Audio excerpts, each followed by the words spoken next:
big explosion, Maple Leafs on fire, subtle Maple Leaf fans, ones that, let's just say that there used to be a thing called the Argo Bounce, and it got replaced. I'm trying to invent a name right now, just flying by the seat of my Leaf Chumps. No. The rosy disposition here is the sun. It isn't me thinking about this topic.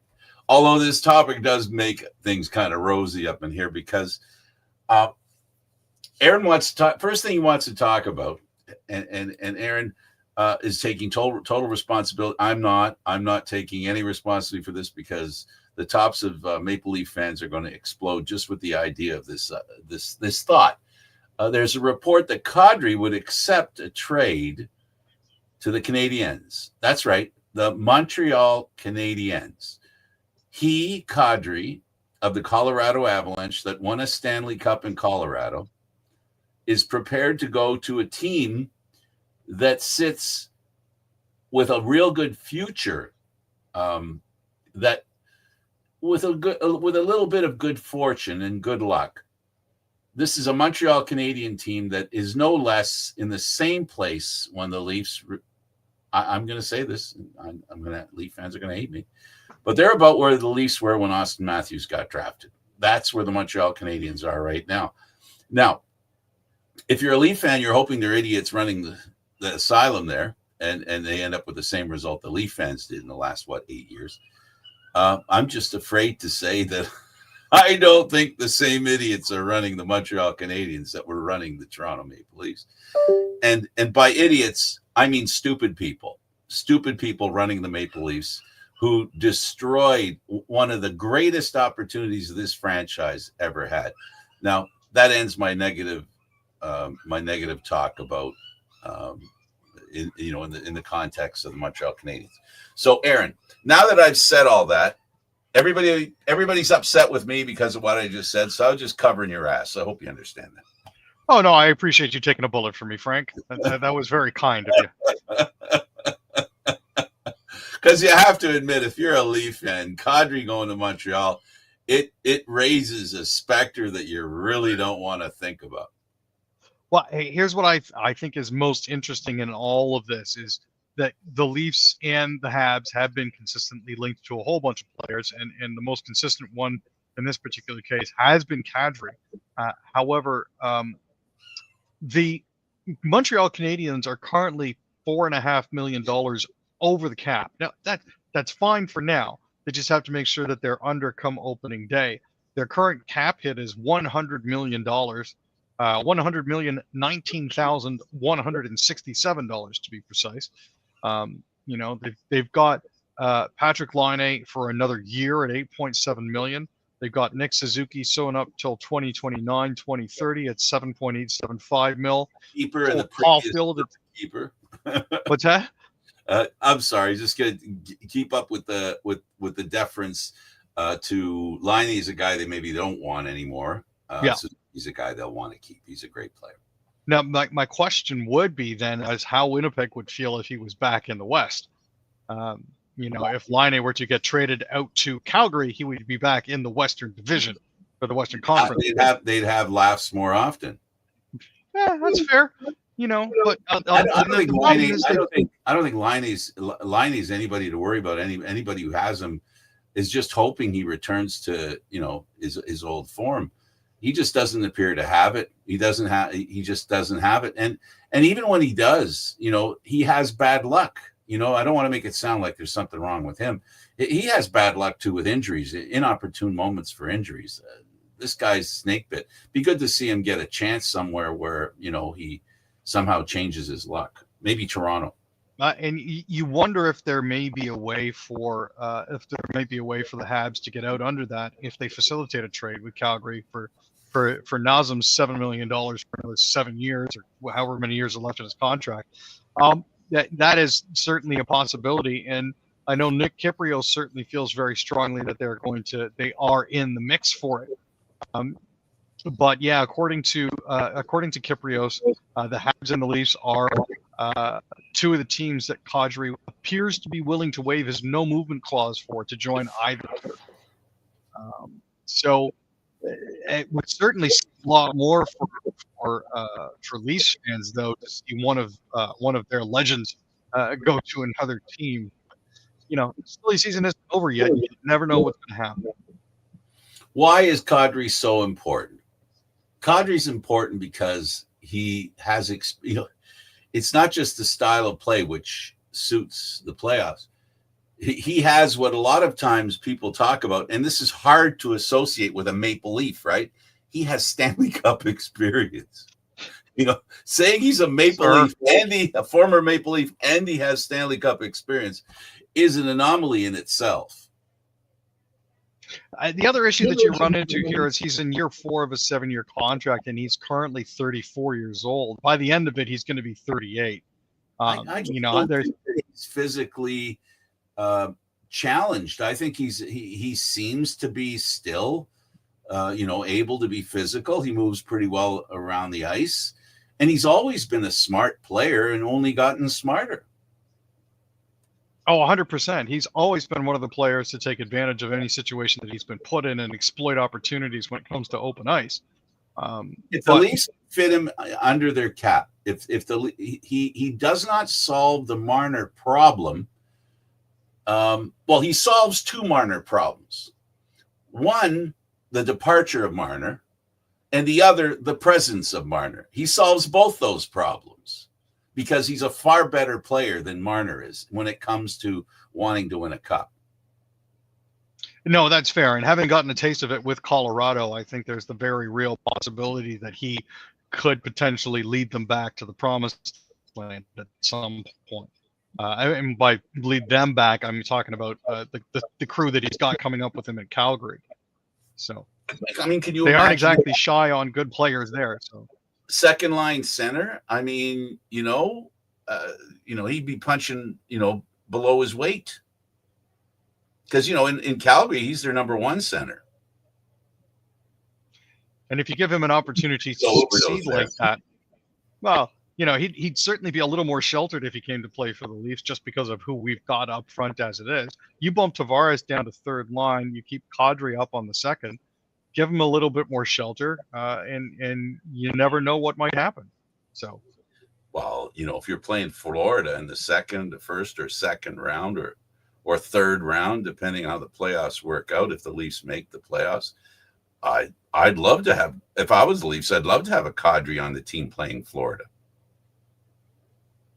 Oh, for sure. And, there's a part of me that wouldn't actually mind a bit of a red mist moment for him too, especially with regards to certain players on Florida. But, it's... And Montreal fans wouldn't mind having him on their team playing Florida in the first, second, or third round. Oh, 100%. Like, that is one of those players that you kind of wish never left. Those 2 teams want him for that reason. He is one of those players that can be an asset during the regular season and the playoffs. His style of play, his ability, his talents lend well to both the regular season and the playoffs. That's why, like I said, and I've said for a few weeks, I'm not going to question anything Treliving does. He's got his hands tied in so many ways, and whatever subtleties he can derive from. This is a guy, if they could afford to bring him in without losing a major asset to get him, this is a guy that will help the team he ends up on, whether it's Toronto, Montreal, or any other team in the National Hockey. For sure. Okay, so the Sabres are trolling the Leafs. What do you mean, trolling the Leafs? Basically, the Buffalo Sabres are like, well, we don't have our schedule quite yet. But what we are going to do is we're going to put up all of the different teams that we're playing as different kinds of chicken wings. So, for example, the Washington Capitals are cherry blossom chicken wings. The Winnipeg Jets are airplane wings. The Anaheim Ducks are sitting duck wings. The Boston Bruins are chowder wings. And the Maple Leafs have been labeled as a choking hazard. So they're taking a little bit of the piss out of Leafs by poking fun at them that way. Let me wrap my head around this. A team that hasn't made the playoffs since 1993 is going to criticize a team that holds the longest streak in making the playoffs. 100%. So are we taking what these people are saying seriously? I mean, no, I mean, obviously it's not meant to. It's designed to rile up the Toronto fan base. I'm being sarcastic, Aaron. I'm joining you in the sarcasm. I know why you're mentioning it. I think it's totally funny. This is the one where, what was that? What was that? Was it a movie? Was it a TV show? And there was this monster with a voice scaring everybody. Oh, no, it was the Wizard of Oz. The Wizard of Oz was the first one to do it. There have been other movies that have imitated that thing where the feared person or being is this monstrous person. Then you see him, he's 3 foot tall, and that's who Buffalo's got. Come on, Buffalo. Come on, grow up. Really? You're just trying to get they're just trying to get some attention because nobody cares about what's going on in Buffalo. Well, I mean, they do kind of have a bit of our number when it comes to the regular season, especially head to head. During the regular season, they're 123, 80, and 29 against us. So, there's that. But, Like I said, Aaron, 1993. It's a long time ago. Well, I don't think it's 1993. It's probably 2003 or something like that. Yeah, it is a very, very long time ago. So, go ahead. Go ahead. Criticize the Maple Leafs. One thing's for sure. Buffalo doesn't suffer from the same problems Toronto suffers. There's no pressure in Buffalo to win. No. And no palm trees either. Nobody cares. Oh my goodness. That was the funniest thing you brought up in the last couple of years, Aaron. That had my insides just doing somersaults laughing. That was hilarious. I gotta tell you. Okay, let's change the subject to bad blood, Detroit and Toronto. Explain. Well, so the Maple Leafs and the Red Wings have not liked each other for over a century at this point. They played each other 804 times, including 2 outdoor games, 23 playoff matchups, and 7 Stanley Cup finals. When you consider where we are with this, the Buds get to claim victory in overtime and improve their record to 361, 344, 93, and 6 when it comes to playing them. But Detroit at this point is looking to claw their way back into the playoffs to see if they can play the Leafs again. Those are always some of the most fun rivalries, especially when Ballard had the Leafs in the Western Division for a while there after getting a loan from Molson in order to keep the team afloat. That, I think, really built it. The fact that they're 350 kilometers apart really doesn't seem to make a difference. Toronto fans love making the drive down to Detroit. I'm just looking to see a little bit more of that. Detroit's also thinking of bringing back their Hockey Town slogan for their 100th season. Good for them. So that should definitely make things a little more interesting this year. And since the schedules come out, after Buffalo plays the Leafs and serves up the choke wings, they can play Detroit and serve their dead wings. Exactly. There it is. Let's talk about the Edmonton Oil Kings, not to be confused with the Edmonton Oilers. Miroslav Holinka. Holinka's a great name in hockey, a great Czech name in hockey. So he signs with the Leafs. Yeah, we managed to pick up Miroslav Holinka, not to be confused with the other Holinka, which is Hlinka, as opposed to Holinka, to a 3-year entry level contract. This is actually really good for the Leafs, mainly because they're getting a guy that they think could potentially help them within the next couple of years. It's the way it currently stands. Last season with the Oil Kings, he played 47 games, had 19 goals and 26 assists for 45 points. He's a center. He shoots right. He's 6'2", 185 pounds, and just 19. So odds are he's going to be going back to the Oil Kings for next season for a little more seasoning before coming up with the Marlies. But this is a kid who's got a cannon of a shot, and they're really, really looking forward to it. Managed to catch a lot of his highlights on YouTube, because the WHL is great for putting up stuff like that. It's been fun to watch him play. And keep in mind, he's a right-hand center. Repeat that. Yeah. That's something the Leafs under Treliving, they're trying to change that, because they had all left-handed centers, and now they like the off wing, the offhand, that kind of stuff. They like balance, and that Treliving likes that. As soon as he came, he worked on that when it comes to defense, and I'm a firm believer in that as well. That you have, right hand and left hand defensemen playing their proper role, instead of, well, he can play the left side. Who cares about what he can do?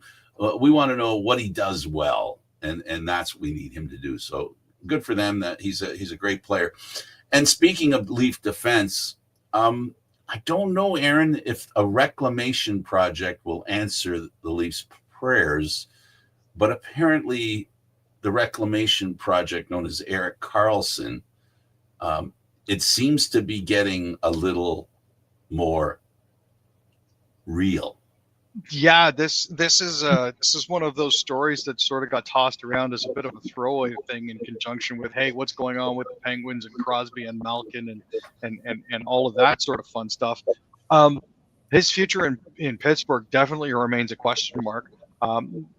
Travis Yost, however, did recently float the trade idea of Karlsson to the Leafs. Now, at 35, he isn't the same two-time Norris Trophy winner he once was. He still brings elite offensive instincts, but the thing is, he's probably going to be more of a short-term deal for them, more like a hired gun than anything long-term. The issue that they're really running into is Karlsson's $11.5 million. No kidding. Hit, right? No kidding. Now, the time is still good for the Leafs to do this, because they can still do the salary retention train. I remember this is something we spoke about on Monday concerning salary retention and the new stuff coming in for 26, 27. The Leafs are still able to do it. Now, there is one way. Do they have the assets, though, Aaron? Do they have the assets that usually are the second part of that decision? Well, and that's the thing. Riley's got a $7.5 million cap hit. Wondering if he might be willing to waive his trade protection in order to go there. Now, Pittsburgh isn't necessarily dying to move Karlsson, but there's 2 years left on his deal, and the contract becomes easier to manage and more attractive to playoff teams like the Leafs because of the shortened duration. It's a question of whether or not they'd want to take a chance on boosting their offense a little bit from the blue line. I'd be interested in seeing whether or not it happens. But, the issue that we've really got here is, what is his mobility like? Because it's been an issue in the past, especially with the way that his ankle. Well, the problem exists with Riley as well. I mean, his mobility is questionable too. But, and the question is, would getting Karlsson offset the offense that you would lose by swapping out for Riley? Well, basically what you're saying is, if Toronto trades basically not just the players but their contracts, essentially, is what you're suggesting, right? Yeah. So in other words, Pittsburgh keeps the $11 million a year for the next 3 years, and instead only has to pay Riley, and then the Leafs continue to pay that amount instead, to Karlsson. Now Karlsson, the problem with the Leafs, and I think they have a right to be concerned, Aaron, they know that Riley can't backstop the power play. They know he can't. They know he can once in a while, but I could put up a guy who's only been in the league for a year or two and keep trucking him out. He'll do something good on the power play eventually. What you want from the power play specialist, if you will, or the defenseman that you truck out there for the power play, you need him to be consistently offensively good without being a defensive handicap, on shorthanded, allowing shorthanded goals, that kind of thing. So the Leafs are wondering if they're ahead by using Karlsson because he's more offensive, but they admit, and everybody knows, that Karlsson's a little weaker defensively. So where do you end up with that? I'm still a Dougie Hamilton guy.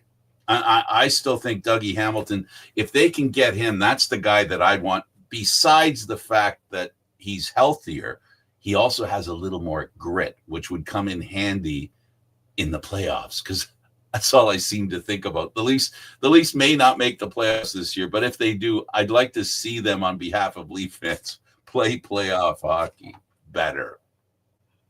And when you look at Carlson's point totals for the past 3 seasons of 101, 56, and 53 points versus Riley's 41, 58, and 41 versus Dougie Hamilton's 74, 16. That was a really bad season for him. He only played 20 games, and 30 last year because he only played 64.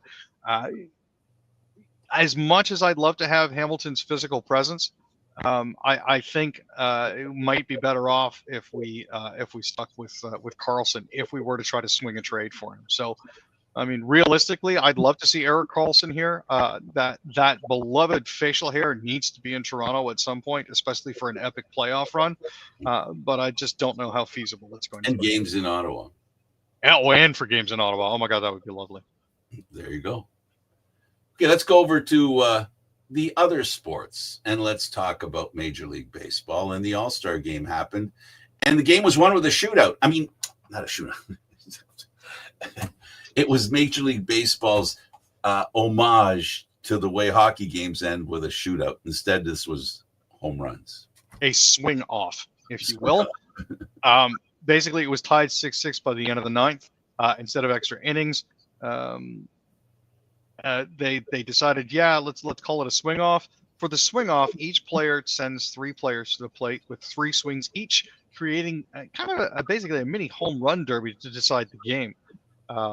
The American League fielded Rooker, Arozarena, and Jonathan Aranda, while the National League had Kyle Stowers, Schwarber, and Pete Alonso for the National League. And Schwarber went 3 for 3. So, that was an interesting way to end the game for sure. And the CFL is bringing or allowing Sean Lemon to play again. Whatever team picks him up is probably going to be making a bit of a gamble. You see what I did there? You see what I did there? Well, you can always bet on him being in peak physical condition for that sort of thing. Odds are he'll be with the Alouettes. He was recently spotted at their practice facility. For those not in the know, Lemon was suspended indefinitely on April 24th, 2024 for wagering on league games in 2021 while a member of the Calgary Stampeders, including one game in which he played. Following an appeal, an independent arbitrator upheld the suspension, but at the CFL's discretion, Stuart Johnson said, you know what, we think that he's made the proper restitution and served his time, but there are conditions. Lemon won't be able to play immediately. He still faces a 2-game suspension under the league's drug policy after testing positive for the banned stimulant phentermine, which is prescribed as an appetite suppressant. Now, he can't participate in regular season or postseason games. It's at the club's discretion whether to allow players to participate in other team activities like training camps, preseason games, practices, or meetings. But an old teammate, Darnell Sankey, was really excited about the fact that Lemon could potentially be coming back. So it'll be interesting to see where he ends up. They together helped lift the defense in Montreal to a great cup. They as much as anyone. Well, here's hoping that 3 lemons don't come up when he's gambling. I'm on a run. Let me tell you, I'm on a run. Let's go to the other Canadian teams before I make another joke. The Canadiens signed local forward Joe Veleno to a 1-year contract. Yeah, he's 25 years old from Montreal, had 8 goals and 9 assists in 74 games last season, split between Detroit and Chicago. Had 3 goals and 4 assists in 18 games with the Blackhawks after being acquired by them at the NHL trade deadline. He's had 38 goals and 43 assists in 306 NHL games since being selected by the Red Wings in the 2018 NHL draft. He signed, we believe it's a $900,000 deal. So it's a short 1-year show me sort of contract. We'll see where he ends up with that, but all the best to him with the Habs. Brady Tkachuk in Ottawa, status report health-wise. So according to Brady, he is skating pain-free again.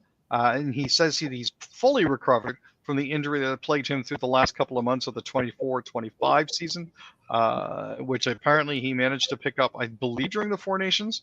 So he says, yep, I started skating July 1st, and I've been feeling really good. So I'm happy with the progress and where everything at. It was most likely the hip flexor or groin, just like all in that general area there, he says. So he pulled it, and it obviously didn't heal, and he kept playing on it. So, just kind of gimped him for the rest of the season. Now his skating resumed and the injury behind him, he's focusing on the season ahead. They're really going to have to step up, the Sens are, in order to take the next step, get themselves back into the playoffs. Chris Knobloch and the Edmonton Oilers lost a couple of assistant coaches. It means they had to bring in some new guys, and it's going to be an acclimatization challenge. Yeah. He's fully immersed right now and bringing his staff into the loop on plans for 25-26. Unlike his past coaching staff, which he inherited, this one is all his. Stan Bowman did have some connection to the new goalie coach, Peter Aubry, but Chris has surrounded himself with his guys. So there's Aubry, Paul McFarland, ex-Toronto coach, and skills coach Connor Allen, who are going to have their hands full. There's really no opportunity for them to waste time on this. Training camps are going to be starting shortly, so they're going to have to jump in with both feet. Knobloch's been 94, 47, and 10 since arriving in Edmonton, and he's taken the club to back-to-back Stanley Cup finals. The hope here is that with some rejuvenation behind the bench, they'll be able to take it one step further and actually lift the cup. Tall guy Nikita Tolopilo of the Vancouver Canucks. There's questions about his motivation. He thinks he has plenty, and he has some even to spare. Now, he's had a long road to the NHL. From Belarus as an undrafted and undaunted dreamer. He's earned a 2-year, $1.55 million U.S. contract extension after a strong season with the Calder Cup Championship average for Canucks. He's 6'6", 229 pounds. And, the good news for him is that Arthur Seelows was traded to the Pittsburgh Penguins for Chase Stillman and a 4th-round pick in 2027.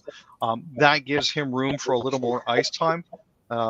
This means that if Demko suffers another injury and doesn't come through with the hip, and Kevin Lankinen also manages to hurt himself, he could potentially be starting for Vancouver next season.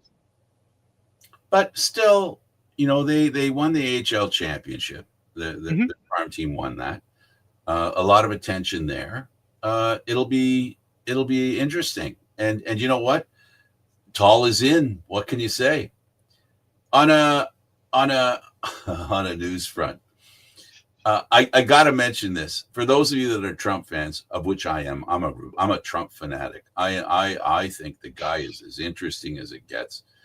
And so in his first term, pedophilia. There's a guy in Florida, you know who I'm talking about. So his DOJ doesn't do anything. And in Florida, the home of Trump, a guy gets away with doing a lot of nasty things. The Democrats are in power for 4 years. He dies, and now it's back again. Aaron, do you think Trump has anything to do with what's going on in that stuff? Is that why he's tamping it down? I mean, they were buddies, and they quoted him recently. I guess they have him on audio saying that he had a lot of nice girls and he liked them a little bit young. Many of them were a little bit young. I mean, do you think Trump's followers are going to keep ignoring some of the obvious BS this guy is spouting? They did it for the first term. They bought into the whole conspiracy theory concerning a stolen election in 2020. They continued to buy his merchandise. I see no reason why they wouldn't continue to support that particular individual. Certainly, facts don't seem to matter to them. So they're going to keep on doing their thing. They're very irritated. I don't think I've ever seen that group of people who have bought and they basically believe everything they're told. But now all of a sudden they don't appear to be. And now he posted something last night, basically telling his followers they're idiots and he doesn't want them following him anymore. They don't want him. He doesn't want them supporting him. This is strange. And the guy is made out of what? Is there a different material other than Teflon that's even worse than Teflon or better than Teflon? Because, I mean, he goes beyond Teflon, for goodness sake. You know, for years he'd been called the Teflon Don. Just because of the sheer number of lies that he was able to tell, and none of it ever stuck to him. But honestly, you know what? I'm gonna let people believe what they want to believe. It's not my place to try to disabuse them of their delusions. Certainly, I know it's going to make for some interesting times, especially this weekend when I'll be down in Buffalo. Seeing a whole bunch of people who voted for him. Jennifer Aniston's career. So it's certainly going to be weird. Well, listen, enjoy your time in Buffalo. Appreciate that. Make sure you bring your passport. Make sure you have all the proper paperwork, because you never know. You know, they don't like Canadians down there now. Well, we're certainly going to see what happens. I will be my team's lone goaltender. So we'll see how that goes. I mean, my passport is good for another 8 years, so I'm not too concerned, but we'll see how it all goes. Good luck. Appreciate that. Have fun. Thank you. He's Aaron William Freeland. I'm Candid Frank Sneeshy. Thank you for watching Leaf Talk. Oh, and you know what? I had the wrong logo up there. I had lacrosse still there. It's fine. Yeah, it says lacrosse. We do that. I'm sure one of our 2 or 3 viewers will let us know. Well, yeah. Okay. Next time. Bye, everybody.